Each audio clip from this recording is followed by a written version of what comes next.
Oh, okay. We've got something different today.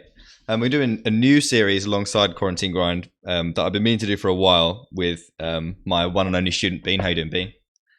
Hi guys, this is Bean. So the premise is the title is going to be obviously in the title of the video, but it's going to be called Punt or No Punt. If you don't know what a punt is, it's something Bean does very frequently, which is I think the origins of it probably come from American football, right? When you take your stack and punt it halfway down the field. Is that what we're going with? So Yeah, I mean, in my case, yeah, it's more than half the stack. yeah. So I've let Bean play some hands, and I've said maybe get some hands for me together that we can look at. Maybe we're going to make the videos a lot shorter, so there's something more on the channel that's easier to digest, like in small pool parts, and maybe a bit more entertaining in some areas as well. So we're going to take a look at the hands. I have not seen. Can you confirm this, Bean? I haven't seen any of these hands. This is the first time. These hands. This is the first time I'm seeing this, and he selected some hands based on the amount of the pot and also on how tilted he thinks they're going to make me. Is that right? Yeah. Right. Good. So, without further ado, let's crack on with the first one. I'm looking forward to this. So, punt or no punt? Yeah. So the premise is, I will see a hand from Bean. We talk about the hand, and at the end, I say whether it's a punt or not a punt.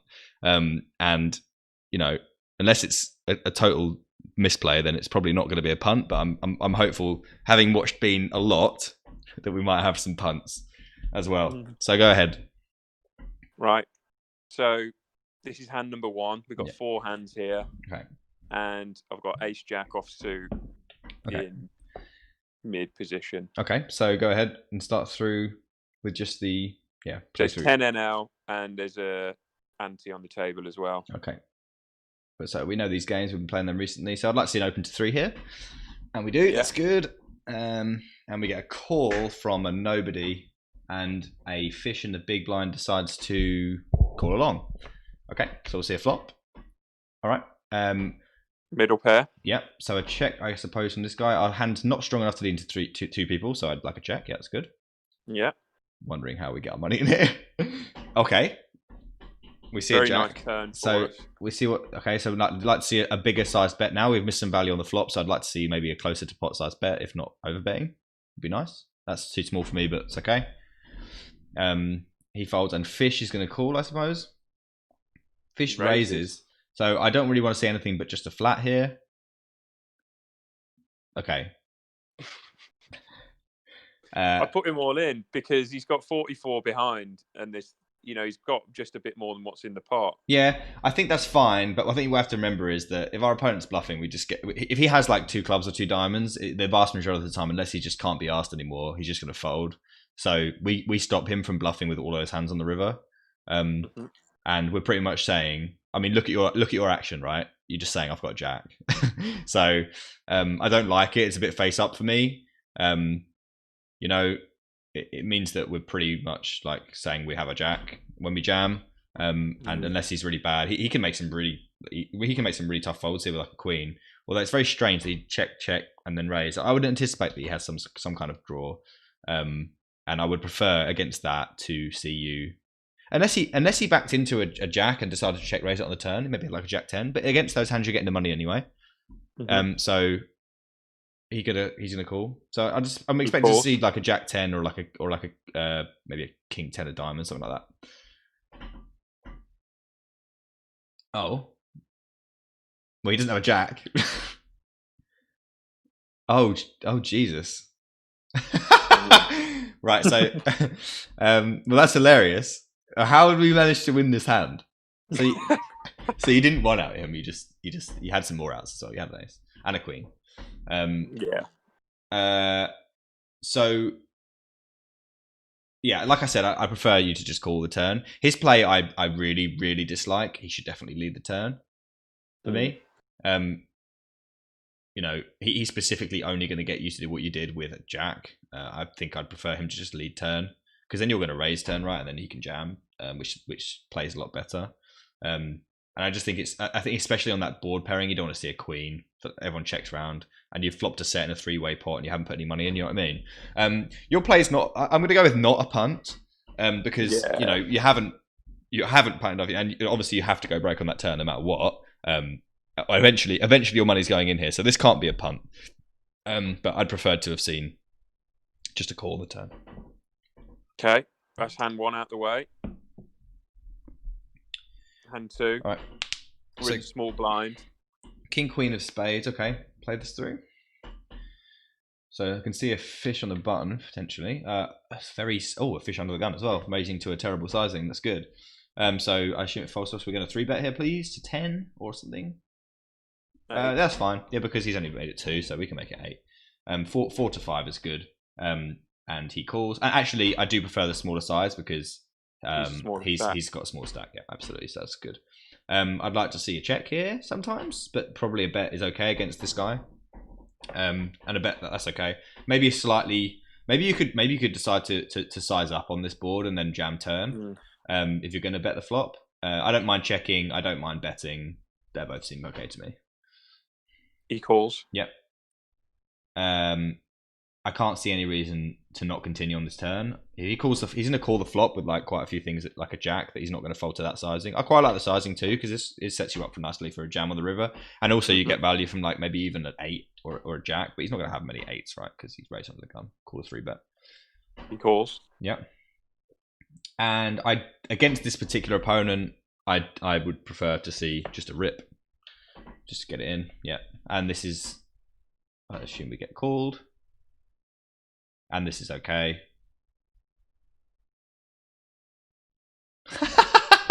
Oh, well, he did have a flush draw, but he backed into something better. Yeah, so this is fine. Like you're definitely against this opponent. I mean, he's raised under the gun and called a 3-bet. We definitely don't mind stacking off against this kind of guy, you know, with king queen. So this is not a punt, Bean. Yeah. 2-0 to Bean. Right. It's hard to punt your stack off, to be fair, at this stake. But I've seen you do it, but I always do it. Right. A little bit of a low pre-flop raise we have this session, B. Never mind. Okay, go ahead. So we open up. That's good. To 3. Call and 3 callers. Okay. 1 fish, I suppose. Okay. Checks to us, and I'd like to see a check. Pretty horrible when we get check raise. If we get check raise, we're just denying ourselves equity. Although it's really hard to win the hand now after we check. So that makes me kind of want to bet. We also block some like Jack 10 stuff that's going to check raise us, which is nice. But I certainly can't. I don't mind a check. Checks all the way round. Okay. Turn comes an 8. Check. One big. Check. Right. I just like to. I think I just like to see call. I'm not really sure. This is a very strange hand. You can't. I don't think you can. I think usually, actually, you should probably treat this as a check. So I wouldn't mind seeing you make this like 8, but also calling is fine. Yeah, cool. Because if he checked, I think we have a clear bet, right? Yeah. So I think given that we're treating that as a check, we should probably just go ahead and raise that. We have 4 callers. Yeah, I prefer to raise the. Okay. I prefer to raise the 10. And we river the full house. Okay. This guy just goes effectively, 51 big. Okay, so he just into a $16 pot. He just 3x pot. So let me. Okay. Disclaimer, not disclaimer, but just a thought. This kind of player just like always has it here. But what is it? Do you know what I mean? Like 6, 7 of diamonds or an 8. He could have either of those feasibly. Like he could certainly have an 8 because I mean I would have expected him to bet more on the turn, but then again he bet 1 big, which makes me really concerned about folding to this guy because if he can bet 1 big on the turn with like an 8, then that's just so bad. But I have seen it before. I would probably fold here. I just think that I mean it's such a tough spot. I mean I think the problem I have is I think we're probably doing this with our overpairs that are better than this that don't have a diamond in them. Do you know what I mean? What if you're him? You mean? No, you can have jacks through aces as well, maybe. Right. But although I think you probably would have maybe raised them psychologically speaking, you probably would have wanted to raise those on the turn rather than do tens, which feel a bit weaker, but they're not really. In essence, you might as well have aces here because he doesn't have aces, right? He doesn't have jacks plus, so he either has an 8 or 6, 7 of diamonds, or nothing, right? Because he's not doing this with a 9 because he's way too polarized. So I think I would just muck this, honestly. Because I just think... Are you taking into consideration the 2 players behind, or are they not involved in your thought? I just can't imagine these players not raising the turn with something that beats your hand on this river. Do you know what I mean? Because the guy that was first to act on the guy that did bet the turn, the one big man that's now betting 3x pot, he bet the turn, which means that he didn't have an opportunity to raise. You know what I mean? So he can't. If someone had been behind with an 8, they would have raised the turn, right? If someone had been behind with a flush that they trapped on the flop, they'd have raised the turn. Okay. Even though we do beat a flush now anyway, so it doesn't really even matter. And against the 9, which someone could have that was trying to get to river, we beat them anyway. So and obviously we're not worried about them having jacks plus. So yeah, no, I'm not concerned about people behind us for those reasons. But in my mind, what I beat here is all his ace high flushes, his king high flushes. All right, no. He's not 3x potting with king high and ace high flushes here. This is an 8 or 6, 7 of diamonds, 100% of the time that he's value betting. He doesn't have. I mean, I might be about to be wrong. If he does this with a 9, he's a fucking mental case. Like there's no 3x pot value here for a 9 because you can have what you have, you know. I mean, he might not know that. Obviously, he probably doesn't know that because he's bet 1 big on the turn. But I would say that this call is not going to win very often. But you do have to be right quite often as well to win. You know, you need 43% here to win. I don't know if you have that. I'm not going to lie to you. And I think that you have better hands than this. Although, having said that, 10-8 suited, you do block 10-8 suited. So, I don't know. This is maybe a better call than aces. But I call anyway. I think I probably would have folded. Yeah. And I would say that, I mean, I hadn't seen this hand, and I was saying a lot of things, you know, generalizing a lot based on what my experiences of this stake. And I would just expect him to never have anything but an 8 there, or a, you know, maybe even pocket 9 sometimes. But there's if you just think about his action and his 3xing of the pot, I mean, people just do that in this stake. They just do that with value only. And look at, I mean, is he bluffing for that price? Do you ever see anyone 3x pot bluffing? No, I don't. I didn't think he was bluffing, but he has to be. Do you think he could have had a 9, a bare 9? Yeah, I thought he could have had a 9. He can't be. Well, you tried to say he was going to have a flush. He's never going to have a flush. He was never 3x potting with a 9 for me. He would just value bet normal amount. It just says I've got an 8 or a straight flush to me. And so for those reasons, Bean, I think this is a punt. Oh, for fuck's sake! Yeah, but I think this is a punt because, I mean, you needed 43% to win. I don't think he's bluffing enough for you to be winning here. I think you might as well just have gift wrapped that money and sent it to him. I think this is. I couldn't resist. I thought he was giving me $5. Well, I'll open it up to comments. This is a real close one, but I would be very surprised for him to not have an 8 here, and for those reasons, and because of how often we need to be right to be profitable. Because look, think about what you've got in the pot: 4 bigs, literally 4 bigs, and you've just called 51 against a guy that's got the most ridiculous, like, based on what we know of people like this. I mean, we've seen it all before. He's just not going to have. It's so hard for him to have something he wants to do this with. You know, if he bet like 15, yeah, fine, cool, because he can have a 9. But this means he can't have a 9 for me. So this is a punt. So we got 1 punt. This is a punt for me. I mean, I think it's close, but for me, it's a punt because just how I've obviously played a lot of this stake, and I just don't think anyone 3x's there without an 8. We're into the final hand with the big blind of ace king suited. Okay.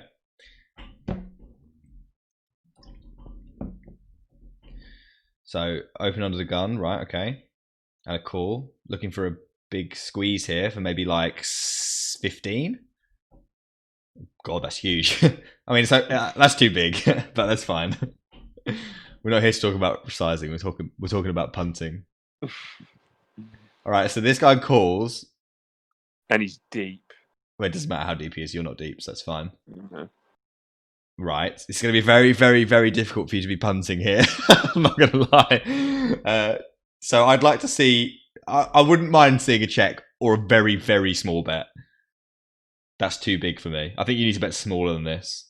I mean, it's tough because you're betting that size. How are you going to size for the river? It's going to be really awkward for you. So, well, this is for the river because now there's 54. If he calls that, there's going to be 66. Yeah, but this is turn then. You're gonna have a pot size on the turn when really we'd Sorry, I've sized it for the turn. Yeah, no, I don't. Okay, so my point then would be I don't like sizing for the turn with this strong of a hand. I like to size for the turn when we've got like queens on like 10, 7, 5. Do you know what I mean? On our flush draw because we want to protect our hand. Our hand needs fuck all protection. Do you know what I mean? So you're better off checking here. No, I wouldn't check. I'd bet like I'd either check or I'd bet like even smaller. I'd bet like 7 big blinds or something, like a fifth pot, literally a fifth pot, because we get value from loads like high card ace and some pairs sevens between queens, right? So he calls. Yeah, I like a smaller bet for those reasons. Okay. I wish my taskbar would fuck off. Turn with the 5 of hearts. Right, so if you rip here, I don't like it at all. I check. But I prefer that to rip. But the thing is, you said you were sizing for the turn, when really you've just... I mean, you see how awkward your sizing is now? Yeah, and this all came from... and this all came from your too big 3-bet, right? If you had 3-bet to 15, you could have bet like 8 on the flop, and it would have looked a lot better. You could have sized for river, and that works a lot better when we have such like a strong hand. Do you know what I mean? Yeah. Okay. He checks back. Okay. Well, I mean, I don't know what you're thinking about this. How this is being a punt, but this is quite an interesting situation for value. I would bet small here because he can have some ace highs. That thing is, all of his ace highs are going to be like stronger ace highs because he called a very, very, very large 3-bet. I think that this guy.